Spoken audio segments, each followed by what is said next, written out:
Farm4Profit podcast. Take a listen, have a blast. Farm4Profit podcast. Learn about farming while having a laugh. Farm4Profit podcast. Is this how we're going to start the episode like this? We're probably still going to get copyright issues. Just how exactly good it is. the way you sounded. Absolutely.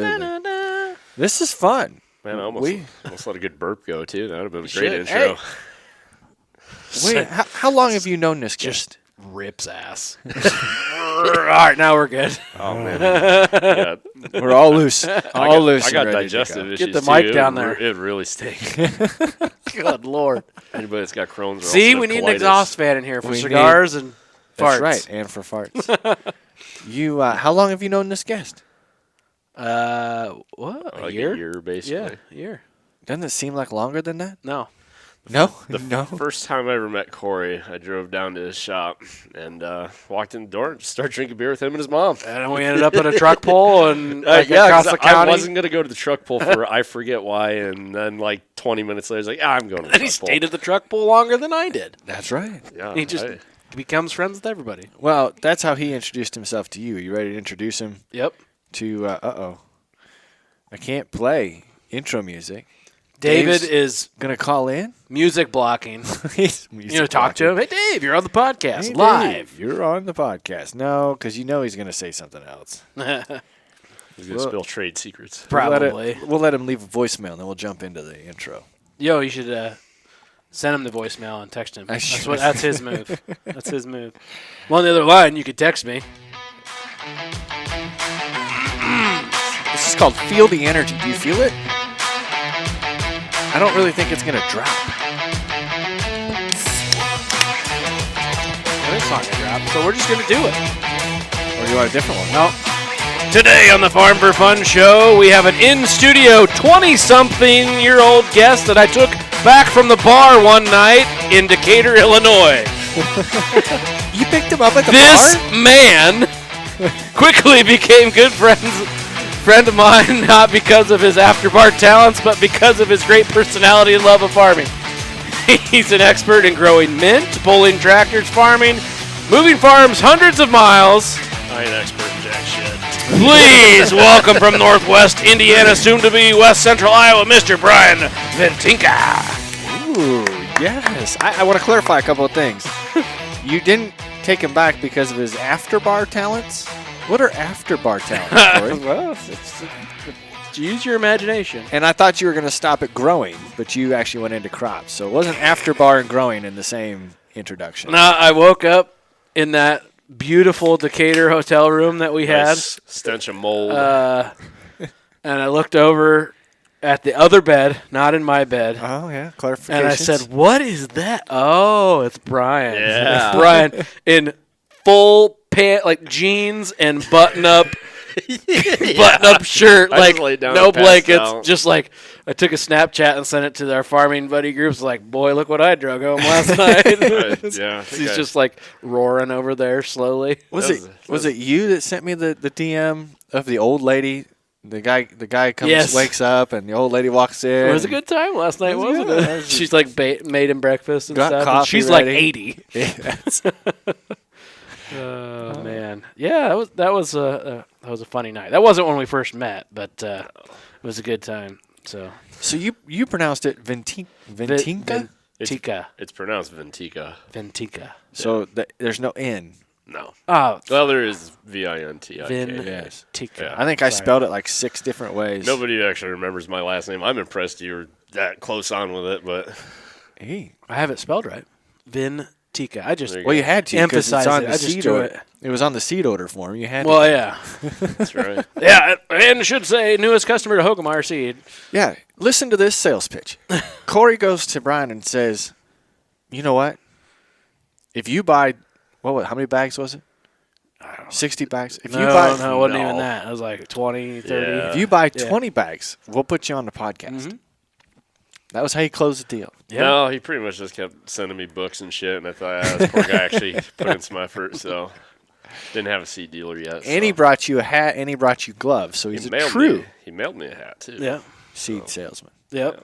So To Indiana, which my DSM was like, "What's this?" Because like we can't sell over there, and I'm like, "It's okay. He owns farm ground over in this area." that's funny. I didn't even think of that. But Now wait a minute. He owns farm ground in our area and in Indiana. that's why I said he's a from Northwest Indiana, soon to be West Central Iowa, but he owns ground over there by Jefferson area. No, Right? Jefferson. Is that your address? my mailing address is still? Well, I still live in. Yeah, give us Indiana, that but- exact mailing address. That Yeah, would be good. right, yes. No, like what zip code is it for your Iowa? 50235, I think, for Rippey. Is that Jefferson? Oh, it's okay. It's Rippey. Yeah. My one farm is in Jefferson, right off of 30, but the other one's Rippey. Okay. How old are you? I'll be 26 on Tuesday. 26. Yeah, I got to buy my Nice. own health insurance now. Yes. And this guy is moving 2 states to farm in Iowa. But you farm in Northwest Indiana, Stark and Pulaski County, yeah. which is how far from Chicago? About 100 miles, 80 miles, so about an hour. So South, west, or south and east. southeast Yeah. of Chicago. Yeah. So, yeah.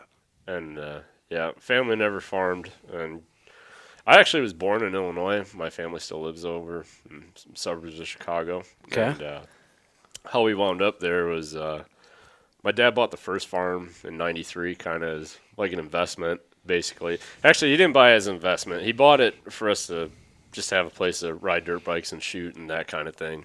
And then he realized, oh, well, you could cash rent out farm ground. This is 1993, so I think it was $1,100 an acre, which back then that was a lot of money. That's a lot of money. Yeah. But he wasn't looking at it for any kind of return. Well, then back then he just kept realizing, he's like, oh, all right. Every time a farm come up for sale, he'd buy one. And then the farming aspect of it kind of came into, he got into collecting antique tractors. He really liked Olivers and 2-cylinder John Deeres. And he did hobby farm for like a couple years when I was really young, like probably 4 or 5. But I remember it and begged him to go back, let's go farming again. And then when I was like 12 or 13, finally, did it again. And, he bought the seed and turned me loose and planted my first crop with a 720 diesel and a Van Brunt drill. And then we cut the beans with a 715 gas. Still got the tractor and the combine, but don't have the drill no more. Wow.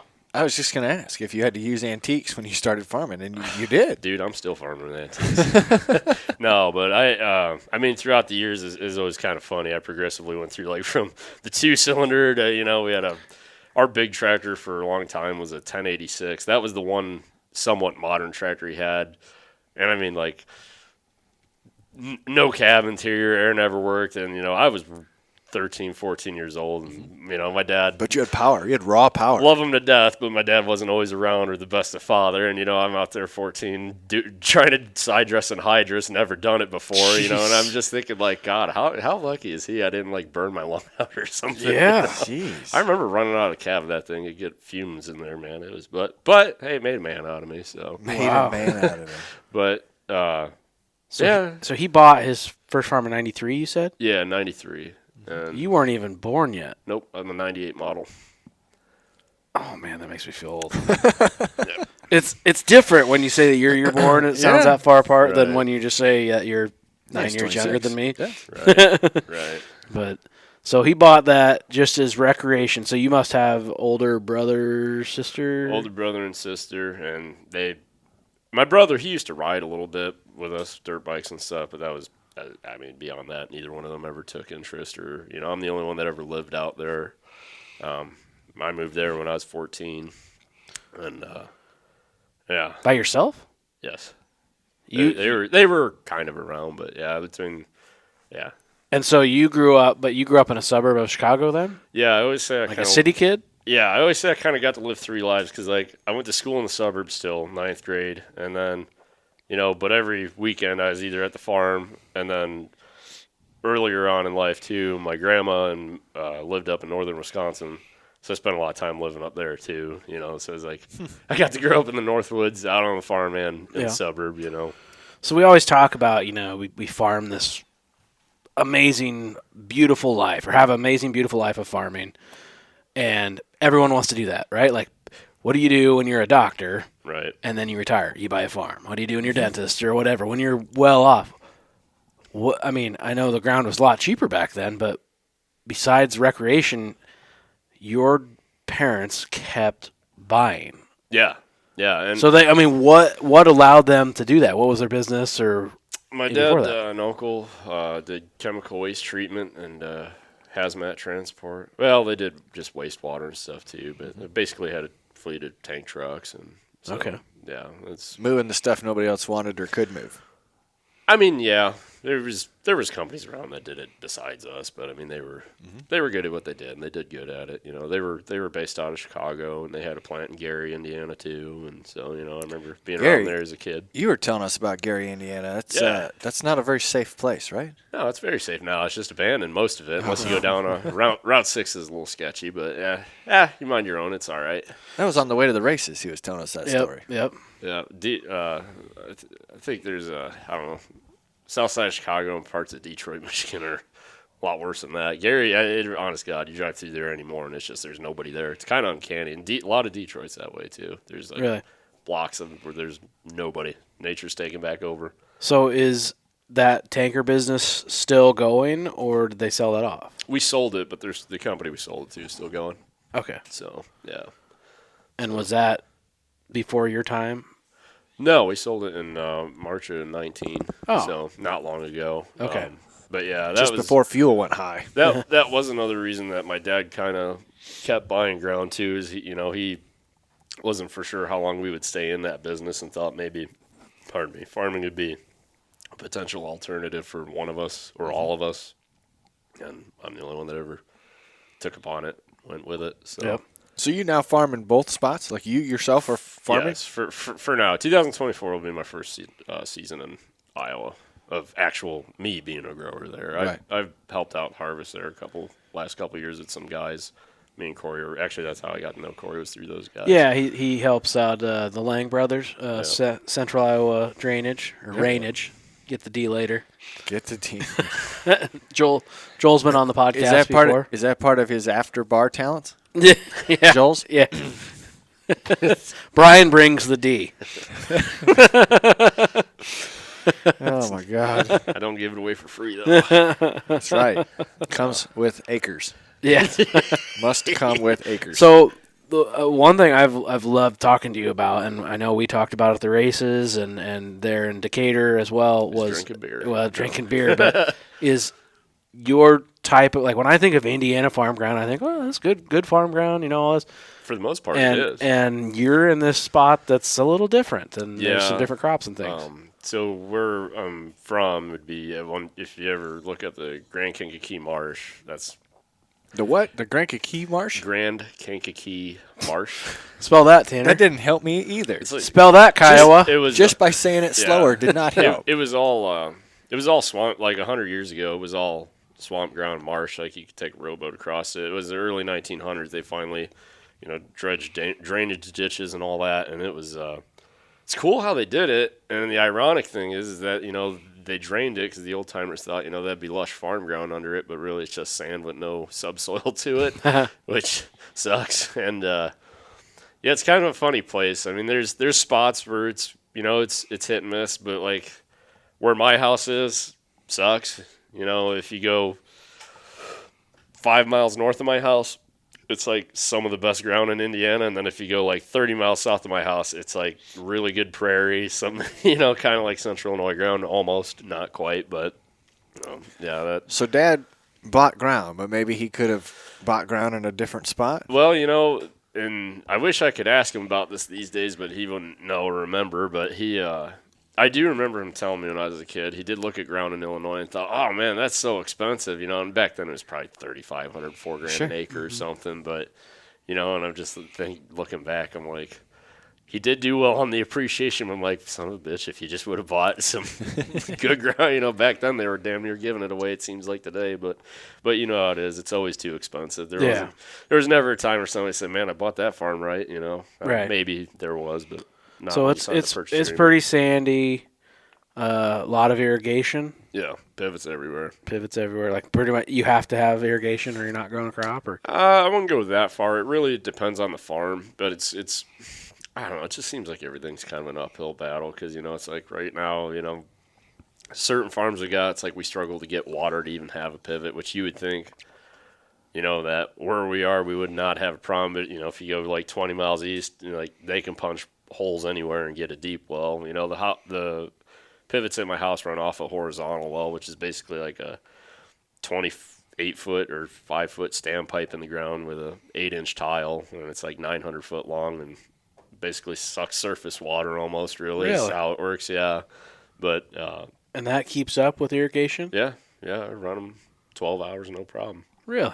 Now, some of the older ones that were a lot shorter, they put in 15, 20 years ago. Some of those guys had issues, but ever since, I think the guys, if I remember right, they told me they won't put in one anymore. It's less than like 700 foot. I think, that helps. But you can't just get that anywhere, too. Like, I just had them test a farm, and they're like, yeah, this isn't a good candidate for it. What you want is, and I could be wrong about this, but I believe you want sand under there. If you got like clay and silt, that's not good because you'll rip the tile apart laying it down or trying to lay it down there. So I think. I don't know. If you got questions, call D1 Dewatering out of Michigan. The Grand Kankakee. Can you not say Kankakee? Kankakee, Illinois, right in town. Kankakee. No. The marsh was important to the Potawatomi people, and at one point was approximately 1 million acres in size. Yep. In the 1900s, part of the land reclamation process around 1935, lots of levees and dikes were made, and now it's only 3% of the size, and the rest is agricultural land. And solar panels. And solar panels. Yep. Well, I mean, it sounds like if someone's going to put solar panels up, it sounds like some of that ground is some of the best candidate for it. Yeah, unfortunately, but 1 million acres, though, of this kind of land. Yeah, no, it was huge. Well, and I mean, everything south of Lake Michigan was like that, even, like Gary and all that. At one point in time, that was forever ago, obviously, but, a lot of south of Chicago was like that, too. So it kind of sounds like, what they did in Clewiston down with U.S. That's Sugar. true. Yeah. Drain the swamp. Yeah, it's Everglades, and they put in these series of dikes and all that, which helped with water quality and saved the town from flooding and all that kind of stuff. So for us, it was more when they went through and they straightened the Kankakee River, and then from there they branched out drainage ditches everywhere. That's pretty much what made it happen finally. Right. So and that was, I cannot fathom the labor that went into that. To straighten a river. I've seen a lot of pictures. they did that to the Skunk River. Did you know that? Out here. And that's not even that's not even from like Ames south. Right. If you ever look at a map, it's straight. You And then you can go and see some of the little eddies and bayous and all that kind of stuff. We got a farm like that. Old It's pretty riverbed. cool, but you got to think though. I mean, 1905 or whatever out there with a steam dredge. I mean, I feel like I don't get nothing done with a John Deere 200 excavator. I couldn't imagine. I'd like to know, what their thoughts were at the time. Was it just, all right, we're going to straighten this out so it quits, eroding banks and all that kind of stuff, or like? I don't know. The one thing I do know is back then it was all known for really good hunting ground for like people. That was kind of a big economic point in the early 1900s. Is people used to come out of Chicago and go bird hunting and stuff like that. But if I was going to guess, I'd feel like it's just probably old timers, or it's just something they had to do. I guess I don't know. It is pretty straight. Very straight. Something I always found kind of ironic too Because is it's man-made. I was always told that, back when, they were settling back in like the 1800s, everybody thought the prairie ground was junk because their trees wouldn't grow on it. Yeah. You ever heard that one before? I was told that by a couple of people. I don't know if there's any truth to that, but boy, and they were wrong. If that was the case. But, Man. That's like the pipeline. I mean, like how they angle across the fields here, and then it goes straight south, and then it was a little southeast again, and then. Yep. I never knew that. Yep. Yeah, there's actually some pretty cool history on it down there, and all the drainage systems and all that kind of stuff. I just like to know Was it just purely agriculture driven, or was there something else? It's not like they're taking ships up and down that. You can't even get a canoe up and down that thing most of the summer. So Another guess of mine, I would probably say, is mostly agricultural. yeah, I think part of it was too is because we were so close to Chicago, and back then, not you wouldn't think it now, but back in the day, I mean, Chicago used to be a very agriculturally driven city. The stockyards and all that. Used to have elevators everywhere there. Not now, but back in the 1900s. I still want to know what happens because Chicago Board of Trade, obviously in Chicago, if you buy a lot or sell a lot, 5,000 bushels of corn, if you let that expire, you have to deliver that somewhere in Chicago or whatever. That's what they tell you. Where is that? Right.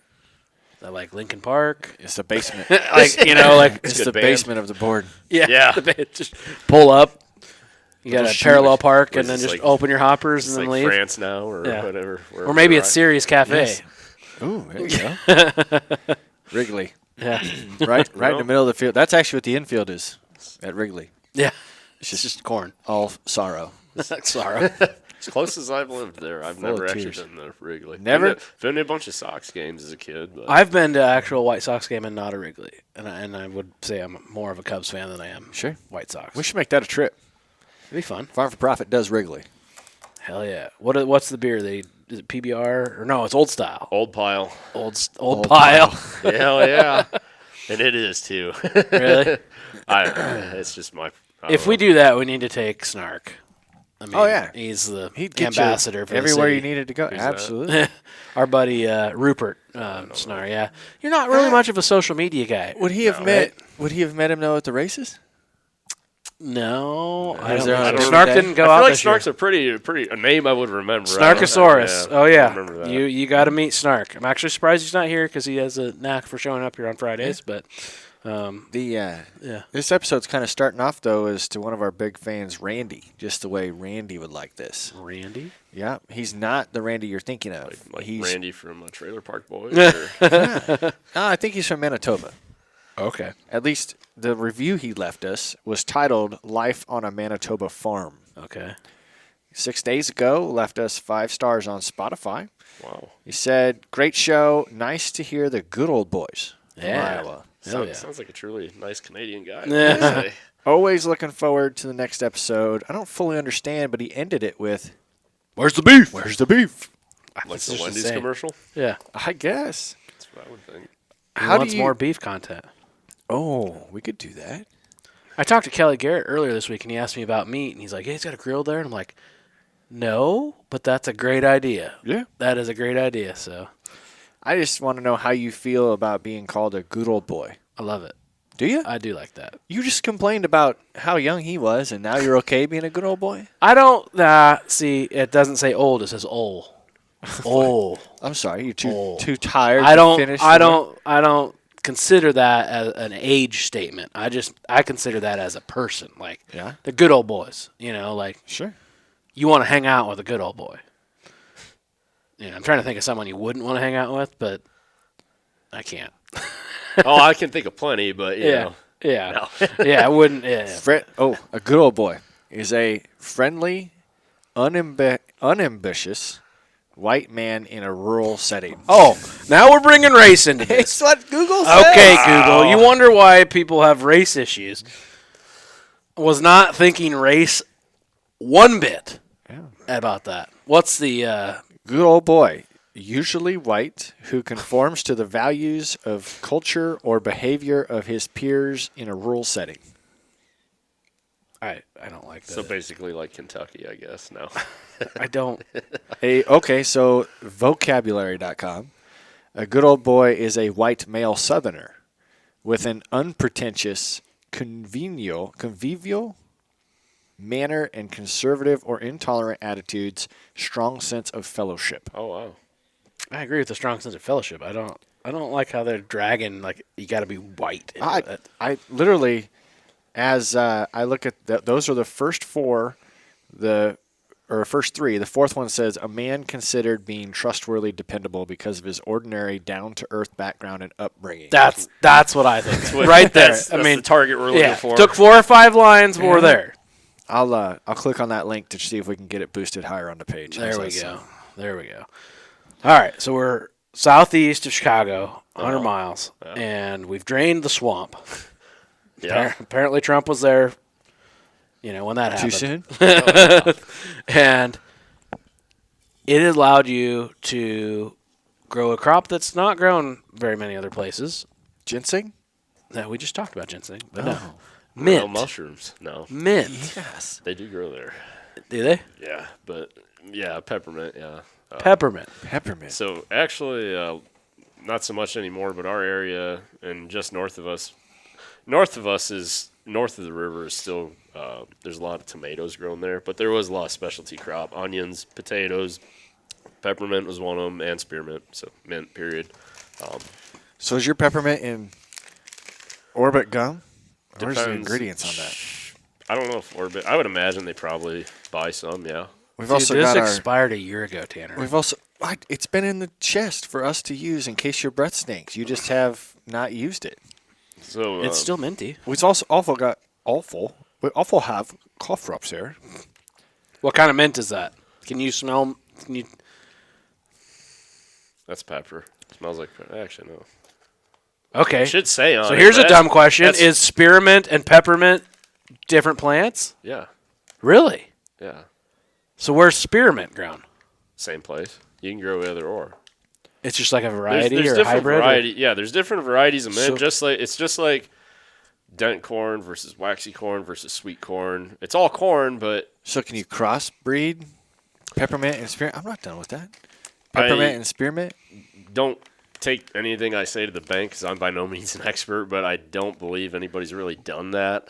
I don't think so. Hey, You you're could the be you're the the first. most expert we've ever had on mint on yeah, the podcast. because it's it's a perennial crop, and you plant it you plant the roots. It's not seed, but usually you get 3 to 4 years out of it. Your third year is usually your best, but So it's like sugarcane.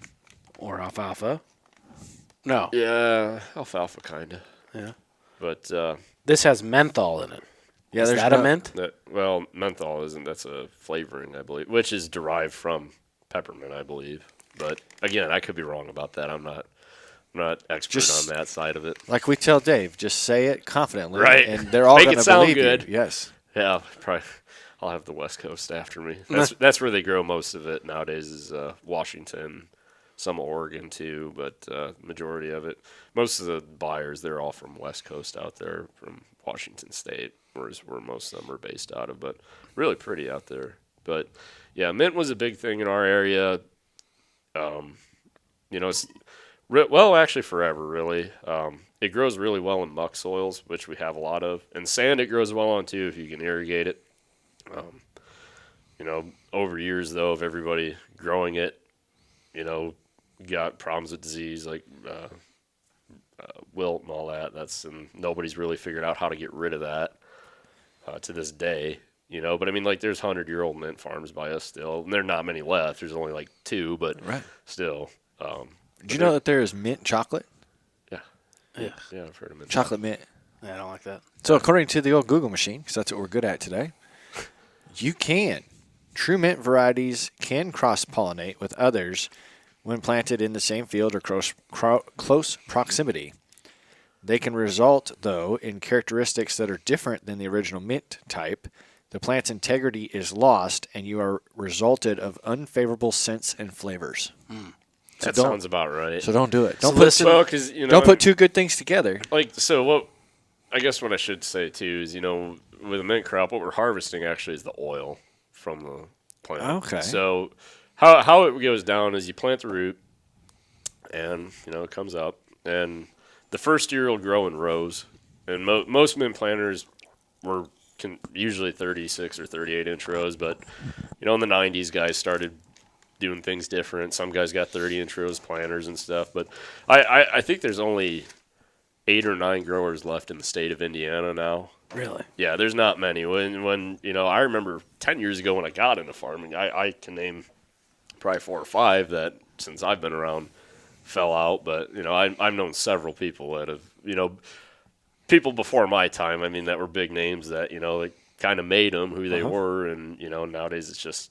it takes a lot of specialty equipment. But either way, so we plant it. Once it grows, then we mow it with a windrower.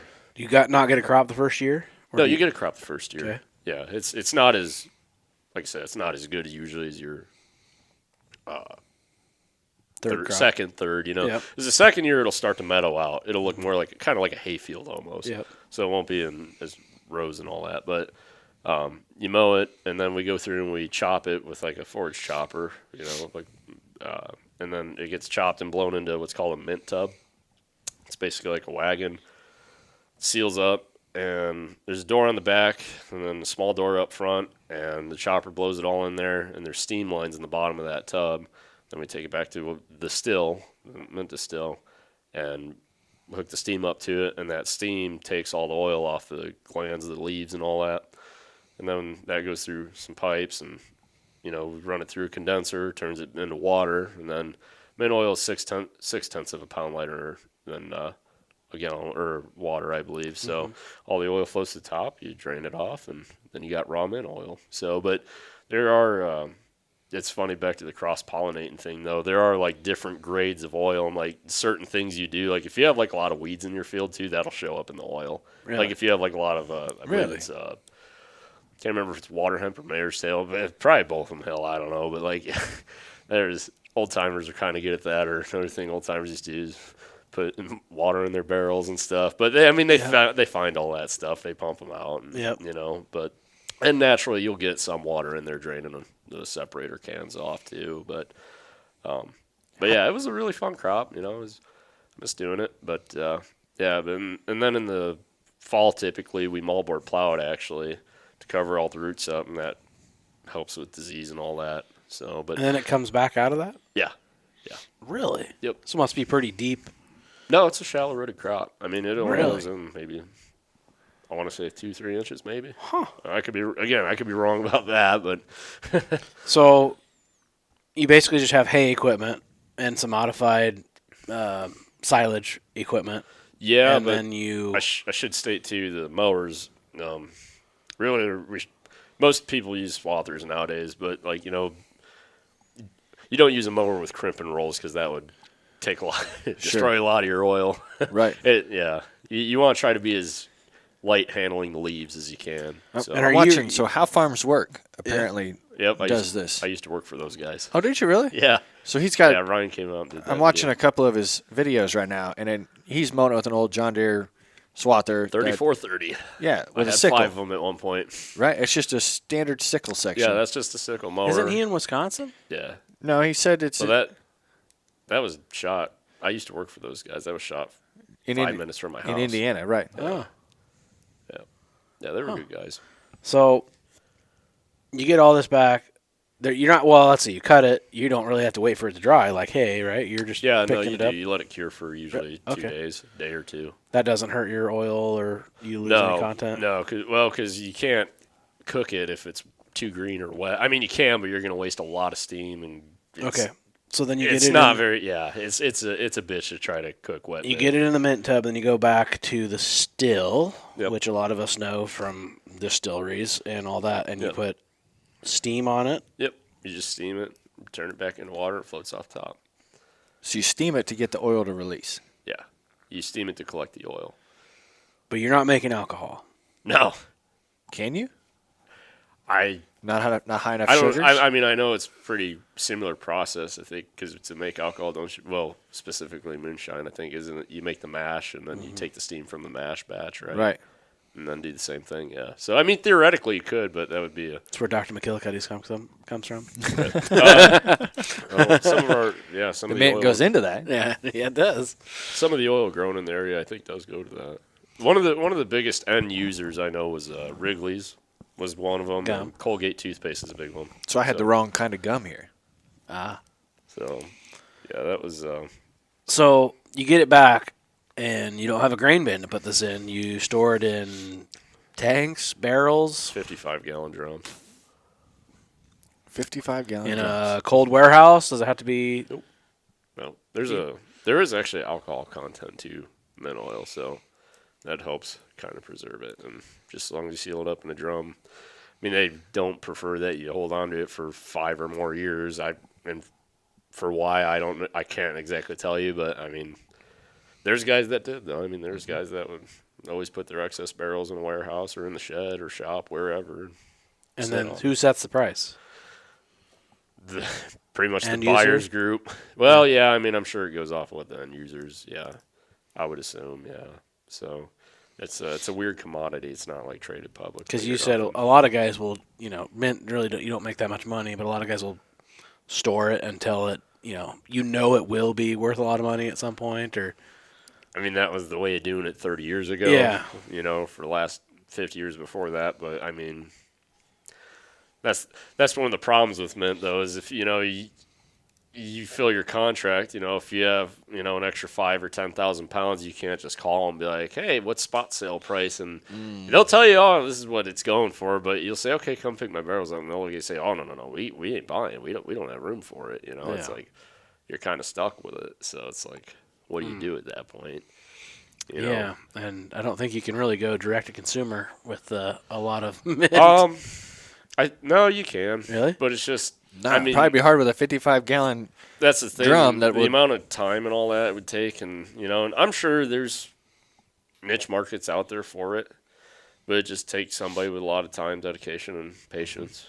I mean, but it's pretty potent stuff. Yeah. Right? Like, yeah. I don't have a bottle with me today, but Yeah. You brought one? it's a farm show. Yeah. Yes. Yep. So And it smells nice. We were smelling that, like our smelling salts. Yeah, because you were. Well, you guys had like got a little. smelling salt, man. We have. We I go don't live. know if it's a salt by any means. It's anhydrous ammonia in a. Yes. In yes. I was working out with a buddy This is one probably time. expired also. yeah, it still smells Oh, no. It says you can. This is good until October of 2025. nice. I was working out with a friend of mine, and they were all holding it away from their face, and I took a good whiff, and they're like, "Man, how the hell do you do that?" And I'm like, "If you're around anhydrous enough, you kind of get used to it, I guess." That is anhydrous right there.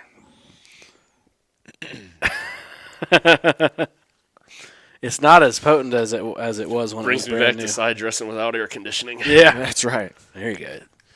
Shake it up. Well, we always like playing games with our guests. We like learning about farms. And Yeah. we like learning about operations. But we also like having a little bit of fun. So we're going to play. like a round of blackjack, or what are we talking? No, we're going to play a game, Would You Rather. Oh God! So we're going to give you two choices. You got to tell us what you'd pick and why. Please make them both hot. Blonde or brunette? Yeah. Can't go wrong. He says yes. Didn't even choose. Just Yes. Yep. Yes. Would you rather be constantly sticky or constantly itchy? Well, I'm gonna go back to. I'm gonna pick blonde actually, but probably. I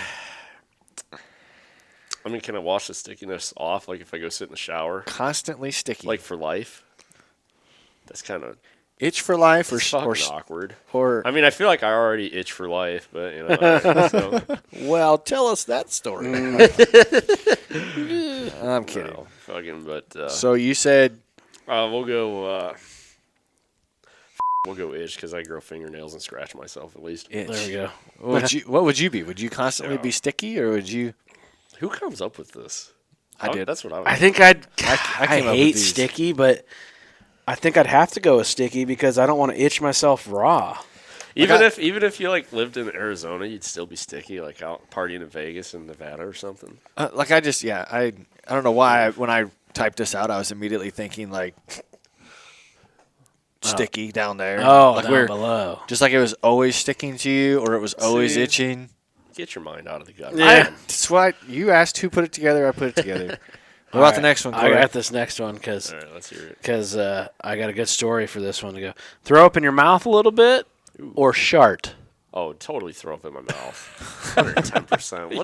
What are you kidding about? You don't you can throw up in your mouth and not have to go back and shower. You shark, man. It's it. You got I mean, it's not it, but man, if you want to not be gross. So I got a good one. My wife recently took a job as a school nurse, All right. and Like where this is HIPAA and all going. that kind of stuff. I can't say where and names What's or their anything. name? Where do But they live? a kindergartner came in from recess and had snow clothes on, and He went to several teachers. Went to teacher out at recess, went to his teacher, then eventually made it to the nurse's office, which is my wife, and said, he comes in and goes, well, I sharted. A kindergartner said, I sharted. And my wife's like, you can't say that. But she said it was most definitely not a shart. It had rolled down his leg and filled his snow boot. Oh, nice. But he's just walking on it and mashing it in. But apparently he told everyone on the way because like all the teachers came in and they go, whatever this kid's name was, they're like, well, did you hear about the shart? You know what? I'm not gonna lie, that's awesome. I'm impressed. To have that vocabulary as a kindergartner must have some pretty good parents. I think, That's impressive. I think one of my favorite shart stories. I remember I was like 10, and my dad, me and my buddy were just hanging out in my yard. My dad went to go get us a pizza, and my dad liked to drink a lot. Yeah. My dad, he leaves the house. He comes back like 2 minutes later. I'm like, damn, that was fast. You already got the pizza. He's welling out. I was like, no, I had a fart. Wasn't a fart. Should have trusted the wrong fart. That's right. Those are the worst. Yep.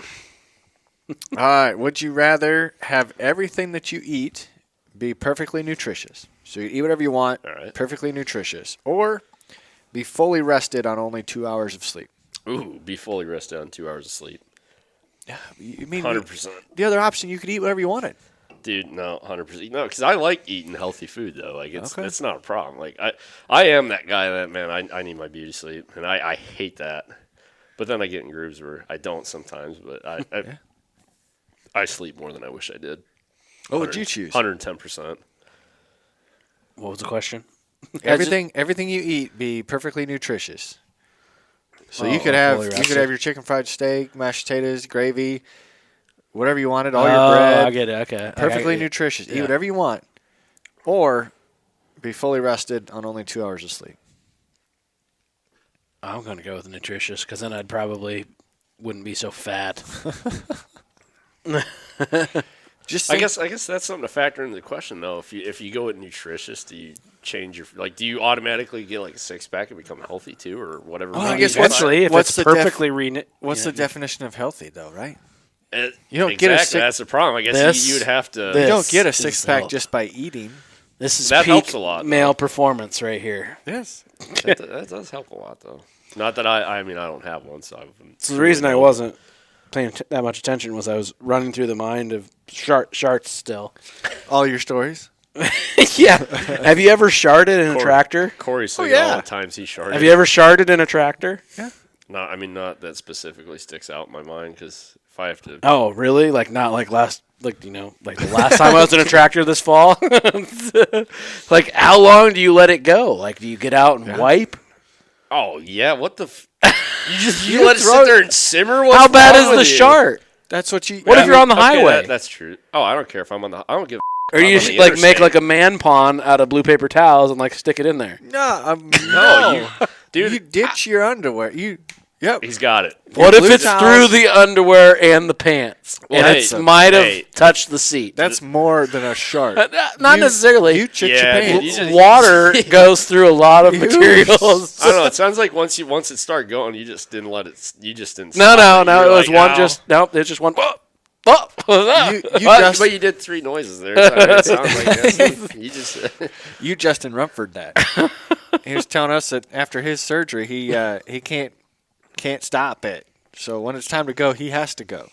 So yeah, I can stop it. I just have weight. I'm too trusting of an individual. I guess not to be gross, but I kind of I can really relate because so I have ulcerative colitis, and like when I first had it and like didn't know what was going on, like a couple of the symptoms were like I'd get really bad stomach pains, but that was the other thing. I'd have constant gas, and all the time like I'd have to get out and like.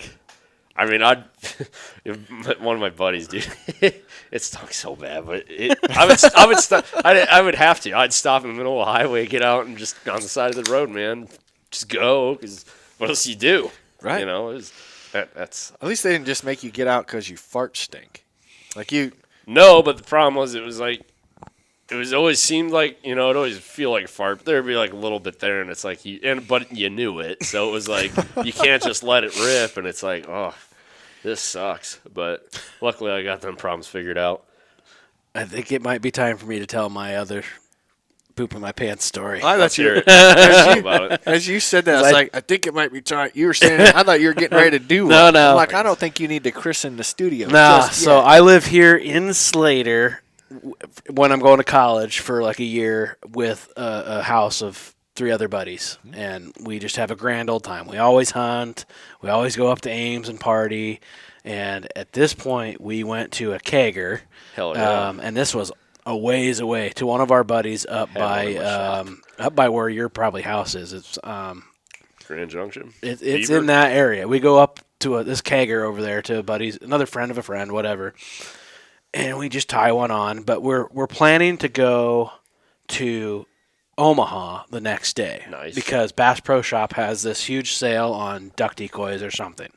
So anyway, we go over there and we come back. One of my buddies brings home a kitten. Random story. Is that How- code? how Is that sweet. code for something? No, a little tiny orange kitten that slept on his face all night. And anyway, we get in the truck and we're going there, and we don't even make it to Granger, so that's like 7-10 miles. Yeah. And all of us are hungover, really bad, not feeling good. And one That's of dedication. the 'Cause guy if that you're all hungover, there wasn't one person that said, "Oh, it's not worth the." Yeah, the guy that brought the kitten home was particularly not feeling good. He actually laid down in the back seat of the truck. I'm in the back right, and he had his freaking laid his head on my lap, and I'm like, "Get off me! Like this is stupid." and he wouldn't. He was struggling. And I'm like, I'm gonna slip his head out and fart on his head. What a not nice friend you were. Well, he was not. He was laying on me, and I did that, and it I was asked him nicely. it to was move. more than a shart. It was. It What went, a dick! You sharted on your buddy. Sharted In on the his head. face. You literally pooped on his face. I pooped on his face. God, It you're went an through my asshole. pants. Is he still your buddy now? He is. He is. Oh, man. But I don't think I think it took a little while to soak through, so I immediately knew I did it and shot up. So anyway, we pull into the Casey's. I'm like, guys, I got to go to the Casey's. I got to go. We pull in there, and luckily it's not a Casey's still has a door you lock, but I'm in there fully naked.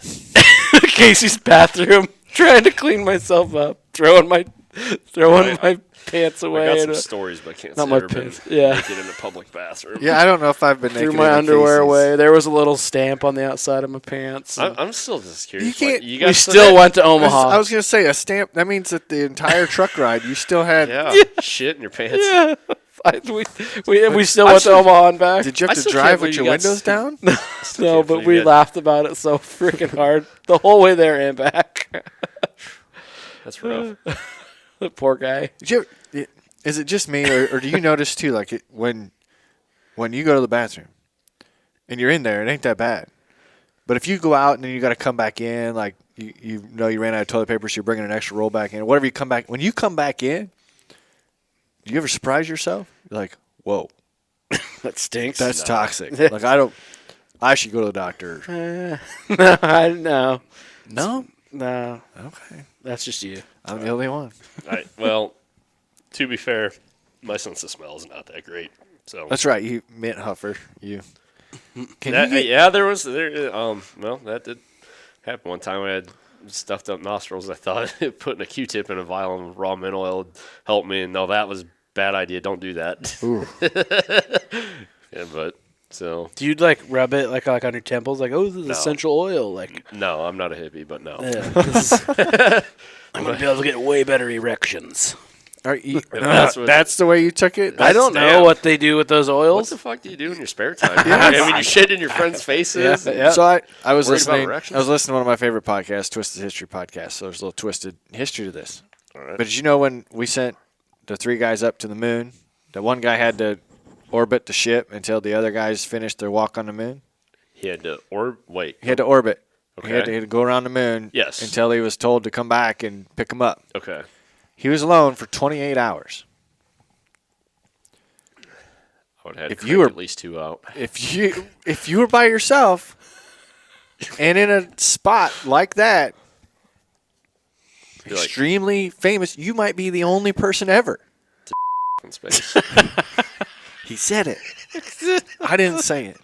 I thought you were Time gonna say, out, though. I thought you were gonna say Don't shit you just think it yourself, was he spent 28 hours alone in a room in Hollywood somewhere? Not in space. They didn't go to the moon. but- we're going down that rabbit hole. We're going down that rabbit What? hole. Have I you like seen it. the arguments? Like it's like cut and dry. I have. Oh, cut and dry. Pretty much. How did they have a picture of them stepping off? Because the guy was still in the ship. The ship No, had a how did selfie they camera. That's Yeah, right. how He had did an they? arm. How was someone on the moon with no There was an footprints? arm. There's an arm on the spaceship. Yeah, on a Polaroid out in space. It wasn't a Polaroid. They don't have digital cameras back In the then. summer Nobody went. of 69. Nobody shook it. How did that happen? I don't know. I'm a moon guy. I always thought they were. You're a moon guy. I'm a moon guy. What is that? I What does thought that they mean? went to the moon. I thought that they, but TikTok has changed my mind. Like there's no way. It's the Chinese getting you, Corey. Come on. Chinese spyware. Moon guy, I just made that urban. up. I don't think that's an actual thing. So Moon I'm just guy, curious, how urban. much of this podcast is? Are you going to let this go uncut or like? Moon guy is best described as being a human with a crescent moon as a head. From Silver McDonald's skin. commercials in the Yes! 80s. Moon Man. He wore, and I quote, kick-ass shades. He did. The coolest being known to man. What was the other mascot they had? They had a couple of them. Moon man in the Urban Dictionary is a phrase used to describe an attempt at an unnamed trick that ends in utter failure. Is there a chance Yeah. we could pause this and come back? I got it. Yeah. I broke the seal, so Absolutely. I'll be right back. No problem. We're doing great. You guys would have been proud of me, man. I went to take a leak and almost sharded. Almost It was sharded. close. It was Almost close. sharded. It was close. But Well, you were done in a minute and 29 seconds because that's how long that free song was we just played. well, there you go. You guys got to buy some copyrights, man. Come on. doesn't matter. I'll throw it down at 20. We got to play something like what's that? something good. It doesn't matter. YouTube still shuts you down. Even if you own the copyrights? Well, they're I communists. think if you were able to put the copyright Get it license registered. in, you'd be fine. I don't know what it costs to own a copyright for a song. We should have our own made. Oh man, you're falling asleep. That means the listeners are gonna fall asleep. I like his idea. That's a good idea. We should have somebody make a song. There we go. Well, like, we have We had one, and then people told us to stop using it because it's too long. we've had 2 songs. Randy made us one. Yeah. Randy's What farmer. you got to do is take a long one, 3 but then songs. chop it up and use part of it for the intro and then part of it for something Yeah. else if you want. You know, it's like the King of the Hill intro is a 2-minute song, but you only ever hear the 20 seconds of it. Did you forget who we are, or why are you looking at our? I don't know. You scrolling our website, trying to remember who you are. I hit partnerships and it went to here. 2 beers and Corey's gone. Yeah. It Lost. doesn't tell me who our partners are. Oh, there they are. Booyah. That's some of our Are you gonna latest. finish? Would you rather, or did we finish the game already? Oh, there's more questions than I this? thought we ended on a pretty Okay. shitty note. It's entertaining. Let's keep going. Well, this one might be easy just to wrap it up. Would you rather push mow your yard on a hot summer day or shovel your driveway on a freezing cold day? I don't know. Got a decent sized yard. That's pretty much 6 1, half a dozen the other, so it doesn't really matter. Long driveway and a big yard? I think when I've answered this one before, I've said I'd rather shovel because I can put more layers on. You can only take so much off It's true. to push mow in a hot. I feel like I'm changing in this aspect, and I would have usually said that, but anymore I appreciate the hot summer days. You don't like the Yeah. cold? I think I'm going to go with Corey. I think I'm going to push Mo. Yeah. Well, just less problems happen with the hogs when it's warm out. When it gets cold and crappy, I don't know. I went to shovel my sidewalk 2 days ago in my one house, and I had a knot in my back. And 26 years old. Yeah, I went to at one of Dude, my I houses. did. At Talk one of about- my houses, I had talk to about- shovel the sidewalk. yeah, talk about feeling 85 though. My God, it was awful. It was terrible. I was at my vacation home. No, it wasn't a vacation. I don't want one of those. Yeah, vacation. The meeting I had before we started recording today, I had a phone call come in. and immediately starts talking about our lake house. Oh. You got a lake house? Not mine. Oh, I was gonna say, No. where the fuck is mine? I was like, wow, this is nice. I know where that is. Great, right? Some people can make that decision and not. They were talking about your lake house? No, or- theirs. It was a contractor that needed to do work at their lake house.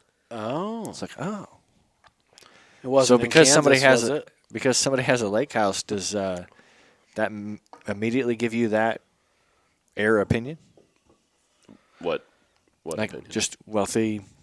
You know, I don't know if probably. Yeah. Probably It because depends on the lake, though.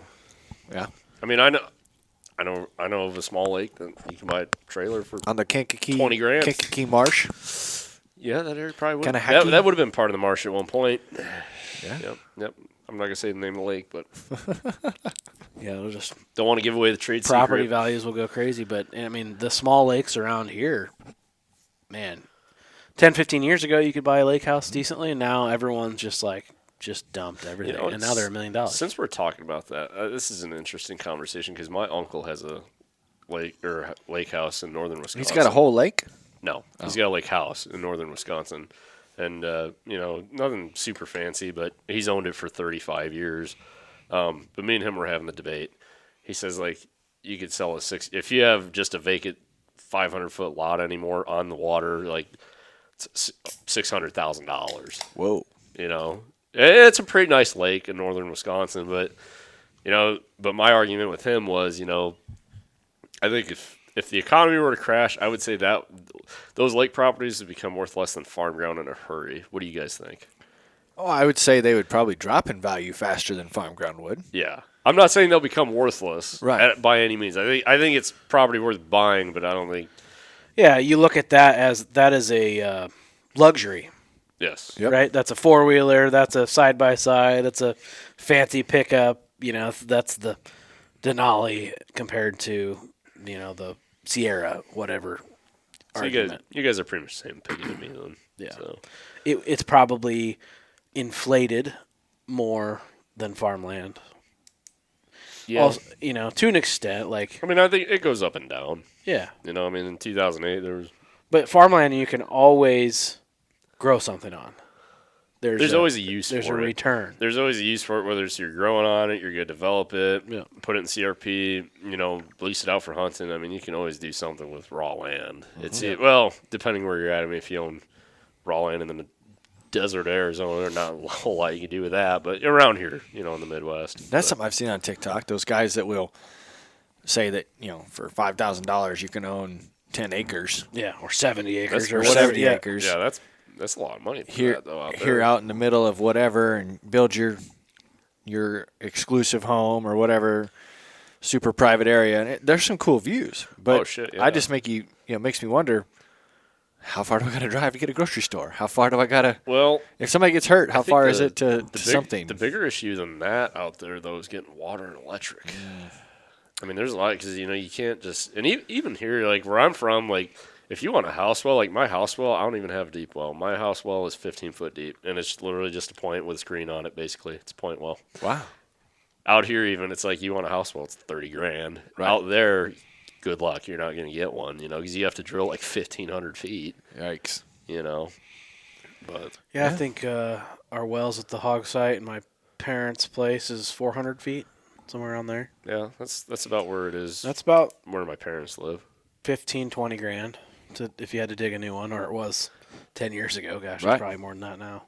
Yeah. Wow. That's pretty good. And that's no guarantee of good water either. That's funny, man. We punched a irrigation well a year ago, and 85 foot. And we got 600 gallon a minute out of Oh my 8-inch gosh. well. And you but then want to there's move to Iowa. well, yeah, but I don't need to irrigate in Iowa. Right. So Right. last time I priced pivots too was also 19.5 a span. So What are they now? Really? that was a month ago. Yeah. Oh. Yeah. So a 4-tower valley was obviously this depends on your dealer and your situation, but it was for 8,000, which is the nicer one that they make, but it was 72 or $4,000. How many spans do you have to go on a quarter to go all the way around? Typically, they can do it with 6, but it depends because there's different sizes of spans. So I think that machine. I thought you were going to say different sizes of quarters, and I was like, huh? No, there's different sizes of spans of pivot, but it also depends,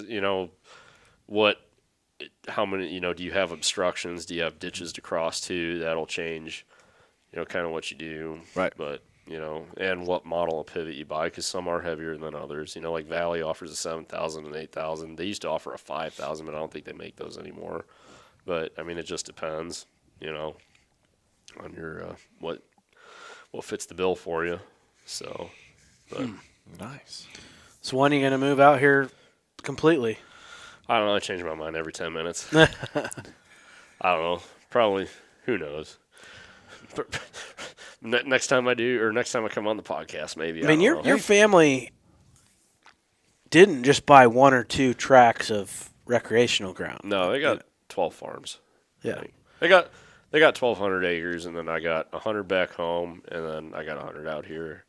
And, obviously, the idea is I've been trying to get them to 1031 some ground and buy some tracks out here.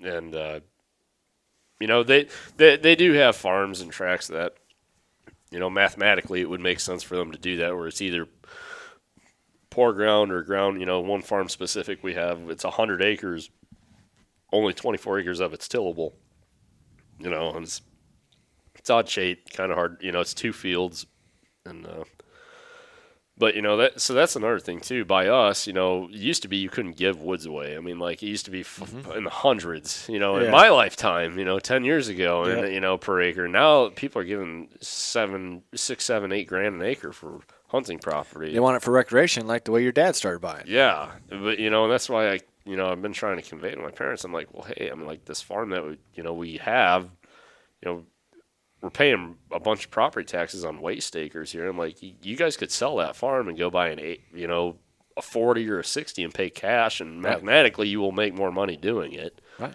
They don't disagree, but how working with families, sometimes they're not super ambitious. They don't have to be, and that's fine. It just makes it a little aggravating sometimes working with them. But like I said, before, I wouldn't be where I am without them. So, but. What do you do at that point? But Are you still single? yes. Yeah. All right. You hear that, ladies? Moving to Iowa, owns a bunch of farm ground, going to own a bunch of farm ground. Yeah, right. Hey, He's you don't even have to open the plat book. We can just tell you right here. It's just Farm4Profit dating service. Yep.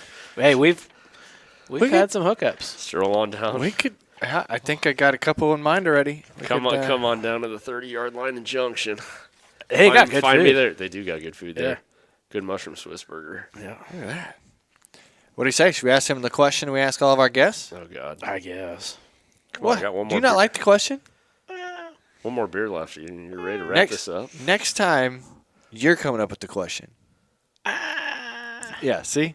What do you It's got? all fun It's and kind games. of a you thing. What are you doing? You go propose or what? That's definitely he likes to get these really deep and All right. thought-provoking I'm interested to hear questions. this. So then let's he hear it. can phone in a couple shows and have Zach on and talk. It works. Seriously. It is good. It's good. I don't like to think that deeply because it hurts my brain. God, you guys are beating more around the bush than a solar salesman. How best do you learn something new? See, it's not that bad.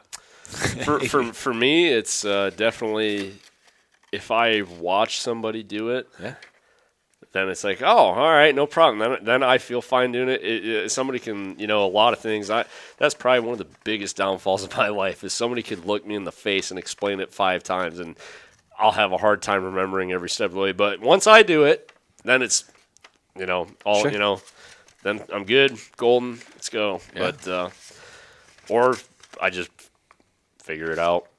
That's kind of how it's always been. Either watching or doing. Yeah, YouTube is a big help. So he definitely has an OnlyFans account. You know what? I've thought of making one. Make a little more money. That's another story. Did you get the TikTok sent to you? The OnlyFans calendar? Yes. That's The fantastic. calendar. What's that? It's fantastic. A calendar. Do you have to pay for it? Yeah, you got to buy the calendar. This is why I hate OnlyFans because it's such a ripoff. So the calendar, it's a physical calendar, right? Okay. And it's got a pretty girl on the front page. She's naked, right? No. Not on the In cover. Not interested. In like a swimsuit, I think. Can't on the cover. And then you open it up, and it's 2 oscillating fans. Only fans. They're only All right, that's kind of funny. Yeah, I it like that. January, February, March. Yeah. Yeah. That is It's just pretty pictures funny. of fans. It's just fans. All right. I kind of wanted to buy one just for collector's It's an sake. OnlyFans calendar. That is pretty good. I'll give. I wish we'd have come up with it. I'll give him that. That's pretty funny. That's good. Yeah. That's Good. good. Well, normally this is the point of the interview where we ask our guests to let our listeners know how they can reach out to them and where they can find them on social media. Dude, I'm a nobody. We found. Do you have any social media? Yeah, but I mean, I was gonna say we found somebody on social media that isn't on social media. I'm just a guy. Not just a guy. You're the man. I showed it. Wow. You're the mint man. Well, I appreciate that. I guess, but Yeah. anyway, This is fun. We've got to talk to you obviously multiple times. Yeah. And get Yeah, to for sure. your story and pick your brain. Obviously, learning about mint, we were really curious. Still really Yeah. curious. no, it's men is definitely cool. If man, I really don't know who to. If somebody just out of the blue wanted to go learn about it, I mean, I don't know who to tell you to go talk to you because I don't want people pulling in somebody's random driveway. But I can tell you that most of it's grown in Yakima Valley, Washington. You'll see a lot of it. Or you drive around parts of Northwest Indiana.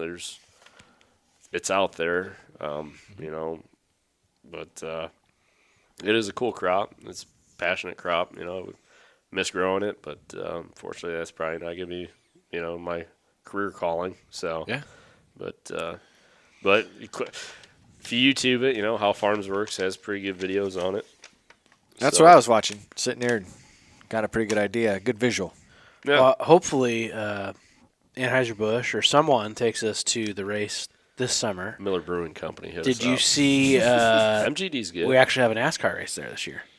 I did not. A full-blown NASCAR race. See, when it comes to sporting events and racing, I love attending. I never really pay attention to the schedule. I just wait for my friends to say, "Hey, you going?" And yeah, coming. I'm pretty excited about it. Like I'm amped up about I'm a it. light NASCAR fan. I'm not I don't watch every race, but I really like. I want to see John Deere sponsor NASCAR again. That'd be cool. That'd be really cool. That would be cool. I need to add to my Chad Little collection. I guess that's another thing I'm into. One of my vices is collecting antique tractors, and if you Google it, I have a John Deere go-kart, and a John Deere go-kart is the Chad Little race car. Wow. It's And John Deere actually made it. I don't know Or who is- made them, but so the funny story about how I acquired this one actually is my original John Deere salesman I started with when I was like 18, and he would always buy memorabilia and stuff, and he knew I was getting into that, and he asked me one day, I was sitting in his office, he's like, "Hey, you ever seen John Deere go-kart?" And I'm like, "I didn't know they made one." I'm sure they didn't make it, but whoever made it, and yeah, I go up to his house, and it's you could drive it. It's like a go-kart track one, and it's a Chad Little race car. And I got to thinking about it after I had gotten it, and I realized it's like, holy shit. I actually used to drive one of those when I was a kid. There was a place in Joliet, Illinois called Haunted Trails, and they had a go-kart track, and they had a bunch of those. I remember that because I would always go for the John Deere one because that was my thing when I was a kid. I I raced go-karts competitively for one race.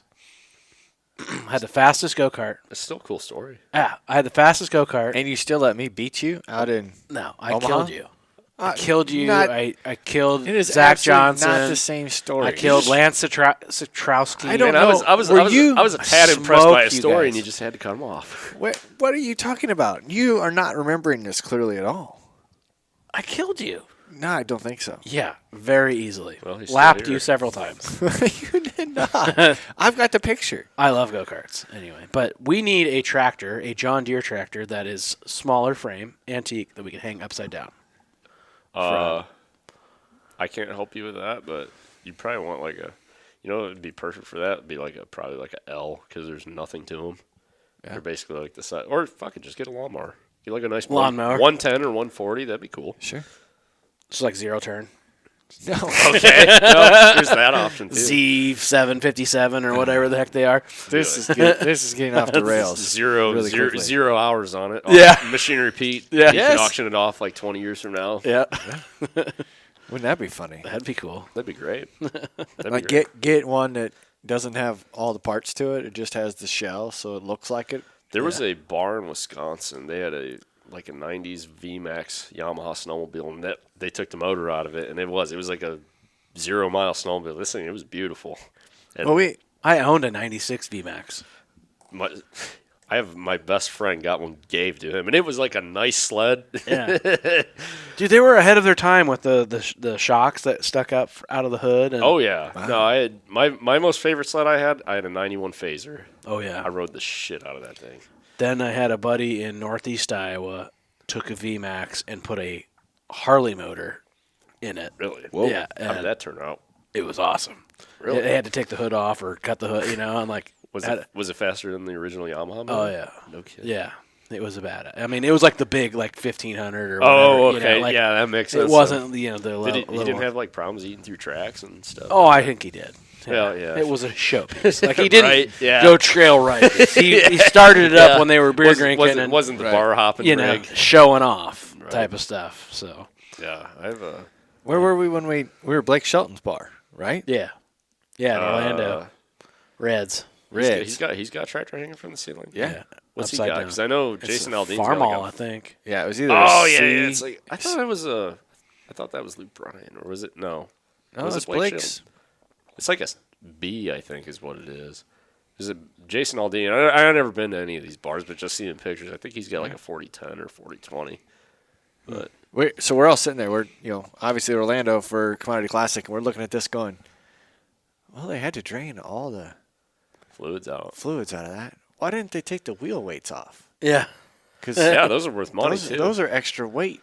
yeah. If you took that's probably 1,000 pounds up there that you could. We're just that's what we're doing. We don't care about the band that's on Right. stage. We're sitting here looking at the tractor hanging from the ceiling. Maybe like 80 years from now, it'll be like, you ever seen those videos of like college kids partying in an old house and the floor caves in? Maybe like 80 years from now, they'll be having a concert Yeah. and the tractor will fall off the ceiling. That's pretty No. good. Well, we've now been an hour and 15 minutes. We better get this baby wrapped up. yep, Thank you for hanging out with us. Yeah, we're not no going problem. anywhere. We're just going to shut the mics off. yeah, Drink some more. I got one beer left here. so- One. Well, we got a Uno. Casey's right across the street. You're good to go. yeah. Well, yeah, I'm not going to advocate drinking and driving though, so That's fair. it's not good for the. Yeah. All right. What do you say, Corey? Well, do I even say it anymore? Crack a Bush Light. Corey, Tanner, Hopefully. thanks for Hopefully. having me. So Yeah. appreciate it. You're welcome. Bye, You everybody. deserve it. See ya. Hope you enjoyed it.